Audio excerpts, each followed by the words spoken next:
Hello everyone, and welcome to our North American Marine Performance Cell Town Hall meeting. I'm Jim Schacht, and I'm joined today by my colleague, Greg Ellinger. And Greg and I are in New Orleans, Louisiana at the annual International Workboat Show, which attracts almost 15,000 other mariners who are here today from all over the world. Greg, good morning. Morning, Jim. Jim, you know, I walked around the show yesterday, and maybe with a hint of bias, we've got by far the most outstanding booth in the entire show. Perhaps you could start with talking about the objective of our Marine Performance Cell. Sure. Over the last 4 years, as you know, Cummins started buying in the North America distributors, and we finished about 18 months ago with that process. Took about 3 years. We realized that now we're all having a common ownership. We're going directionally the same way, that we would get together and put together these performance cells so that we have clearly aligned goals and objectives, communication methodologies, planning on people and product. And so that was the context under which we put the performance cells together a little over a year ago. Yep. Yeah, it's all about growth, right? So in the name of growth, you know, bring our best minds from the marine business, whether it's PSBU, EBU, DBU together as a core cell team. Think about how do we focus our resources, how do we develop people, where we want to plan our investment dollars, and do it in a coordinated fashion like a crew team, straight line, rather than, you know, a little less directionally organized. Well put. Yeah. I couldn't agree more. Good. And it has been a privilege to co-lead the Performance Cell with you, Greg. Thanks, Jim. And so I know we've been super busy this year, and I wonder if you could also comment just briefly on both what we've been working on within the Performance Cell and maybe what our focus areas are as we now head into 2019. If we were going to envision success for Marine 3 years out, what did we really need to focus on?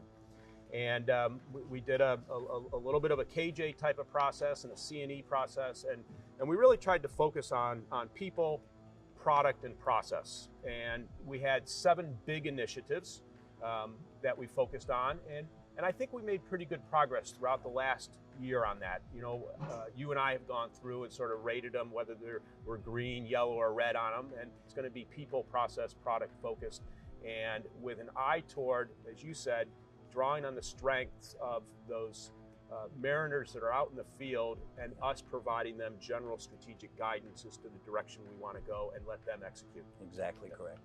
Jim, do you want to talk to us a little bit about where you see the marine market going? What are the dynamics in the environment, and what are we doing strategically because of that? There's no better place to be to get a finger on the pulse of our market than here at the International Workboat, where I would say that there is a real feeling of optimism. So right now, our market is growing. We're seeing strength particularly in our commercial transport or our inland waterway market segment, but we're also seeing strength in our government, our recreational, our fishing, and our passenger ferry market segments.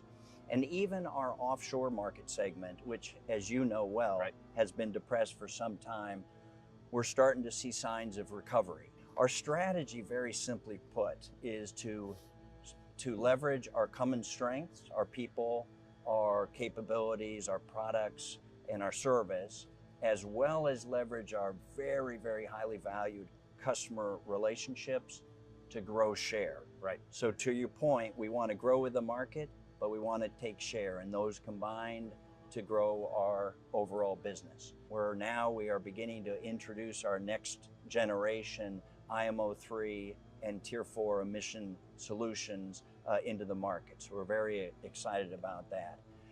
We're focused right now on repower opportunities because we're seeing a ton of activity in the market as it begins to come back and grow.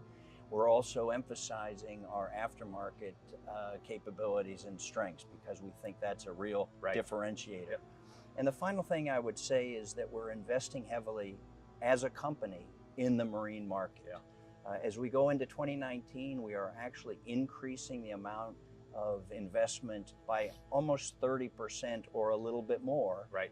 in the marine market in order to capitalize on that optimism, the strength we're seeing, and some of the new things we're bringing to market. And I'll tell you, the buzz between that and the products that we've released in the last several quarters, it was an excited crowd. So I think we've got some great momentum to build on.